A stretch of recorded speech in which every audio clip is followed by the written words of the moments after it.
Panalo ang bawat morning kung puno ng energy pagising. Good morning! Wagi ang bawat araw kung positibo ang pananaw. Tagumpay ang mararating kapag family ang kapiling. Let's always choose to win today. Kasama si Tita Winnie Cordero. Araw-araw nating piliing maging winner in every way. Be thankful, be prayerful, be kind, and win today.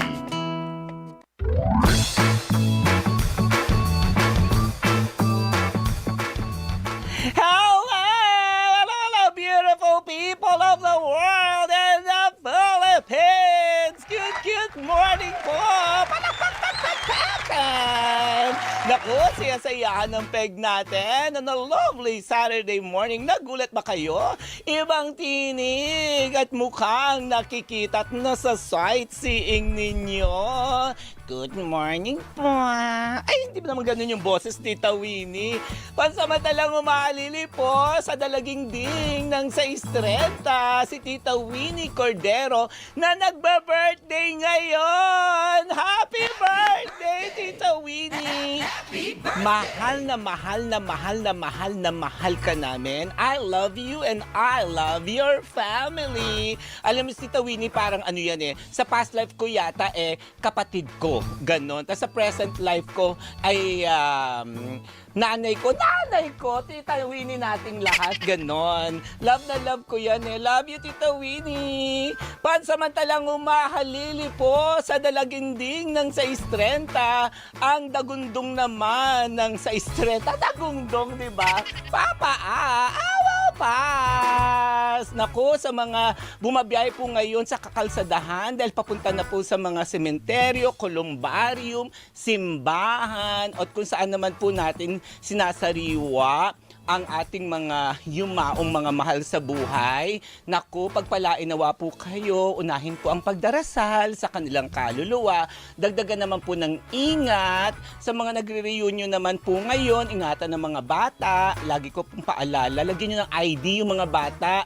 O kaya tarheta o kaya kahit anong papel na may impormasyon, buong pangalan, telepono, kung sakaling mawala, turuan ng bata, ibigay ito po yung ID or yung papel na ganyan, di ba? Malaking maitutulong yan, ha? Love, love, love po namin kayo. I-celebrate po natin ang mga winning moments sa ating buhay. Dito lang po sa programa nag-ahatid ng positivity at feel-good story ang Win Today! Yahoo! Alam niyo na po yan, tayo po ay napapakinggan ng sabayan sa Metro at Mega Manila via 630 kHz po sa DZMM Radio Patrol sa 630. Sabay napapanood din worldwide via TFC at I Want App.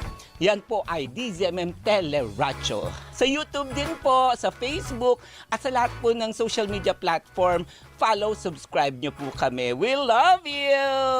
Naku, kung gusto nyo po makibahagi sa ating talakayan, ay, memorize na po natin yan. Mag-message po kayo sa ating Televiber number na 0919-278-3000. Alam nyo po, di ba, ito yung pinakakaabangan kasi pagkatapos po ng Halloween, ng Undas, All Saints Day, All Souls Day, naku, Pasko na! Kasi nga 54 days na lang, Pasko na! Ang bilis niyan, ilang tulog, kending, tumbling na lang yan. Tapos biglang 61 days na lang, 2026 na. O, di ba, bongga naman? Samahan nyo po kami, marami po tayong pag-usapan. Alam nyo na kung ano mga ginagawa ni Tita Winnie dito dahil win na win talaga po ang Win Today. Samantala, paraanin muna po ba natin ang ating mga balita, Kuya Fred? Kasi importante po ito, Lagi pong nakatutok ang sambayan ng Pilipino sa Radyo Patrol sa 630 at DZMM Teleradio. Para sa mga balita, doon po sa mga nasa sementeryo, yung radyo po natin, tamang sounds lang, wag pong pakalakasan, di ba po? bawal, ganun. Pero tamang dala nyo ang inyong mga transistor radio o kaya nakatutok kayo sa YouTube o anumang platform na pinapakinggan po para magkaroon po tayo ng balitaan. Kaya kausapin muna po natin ang ating mga masisipag, masisigasig na mga Radyo Patrol reporters.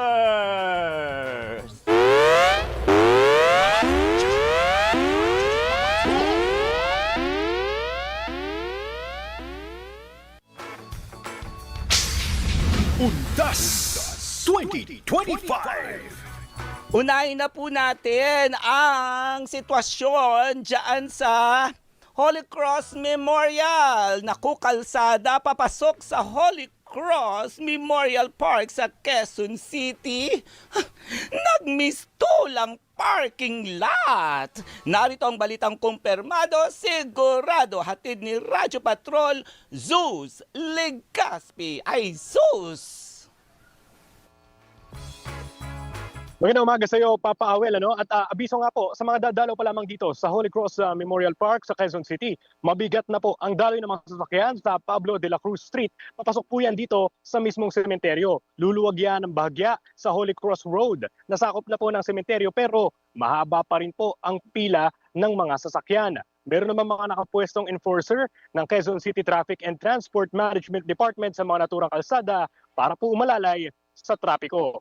Dagsa na rin dito ang mga dumadalaw dito nga sa Holy Cross Memorial Park na ayon sa Information Office ay umabot na sa higit 2,000 individual.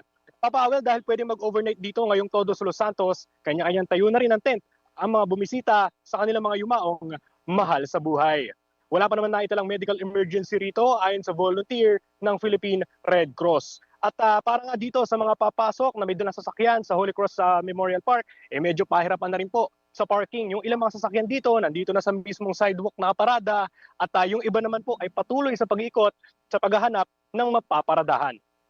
At yan, ang balitang kumpirmado, sigurado, ito ang Radyo Patrol Zeus Legaspi, DZMM. Salamat, Zeus Legaspi! Nakumula naman po sa Holy Cross Memorial, Quezon City. Maluwag naman after ng parking lot na yan. Punta tayo Manila North Cemetery. Taga dyan po kami at andyan ang Kuya Steve Ras. Kumusta mo ako sa mga kamag-anak ko ha? Kasi naman, yung mga bibisita sa Manila North Cemetery, pinayuhang pumunta ng maaga at magdala ng garbage bag. Narito ang balitang kumpirmado, sigurado. Mula sa North Cemetery, Radyo Patrol, Steve Ras. Kuya Steve. Good morning, Papa Awel. Tama ka dyan, hinikayat ka ng pamunuan ng Manila North Cemetery ang publiko na yung hahabol pa sa pagbisita sa sementeryo na agahan na yung pagpunta dito para maiwasan yung siksikan. Inabisuhan ni Manila North Cemetery Director Daniel Tan ng publiko na iwasang magkalat at panatiling malinis ang sementeryo. Pakinggan natin yung kanyang pahayag. Sana paalala sa mga kababayan natin, sana pumunta na po sila ngayon habang maaga pa. At magdala po sila ng kanya-kanya pong garbage bag. Yung basura po nila, maiuwi po nila.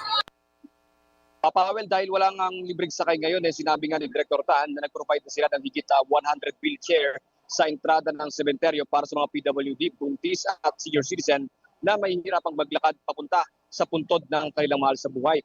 Batay sa pinakahuling datos ng Manila Police District ngayong umaga, as of 10 a.m., kapapasok lang na balita, nasa mahigit 345,000 na yung bilang ng mga bumisita dito sa pinakamarang sementeryo sa buong Pilipinas, ang Manila North Cemetery. Habol ko na rin din, Papa Awel, yung mga pupunta pa dito, yung habol pa sa Manila North Cemetery. Kanina mainit yung panahon. Ngayon nagbabadya yung pag-ulan, kaya sa mga habol, magdala ng payong. Papa Awel. Kuya Steve, mag-ingat ka dyan. May sapin ba yung likod mo? Huwag ka magpapapawis. Tsaka yung tubig mo, pinabaunan kita dyan, ha? Salamat, Papa Awel. Yung tubig, meron akong tubig dito kasi meron DCM Public Service Food. Pero yung towel, walang maglalagay.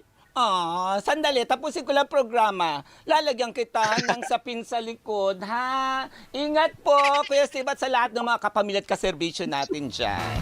Maraming salamat. Thank you!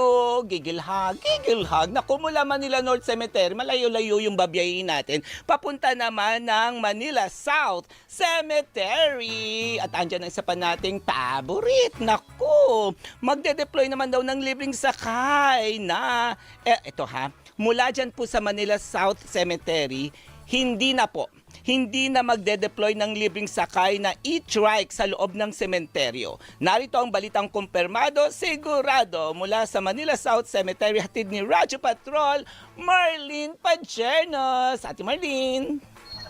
Papa Awal,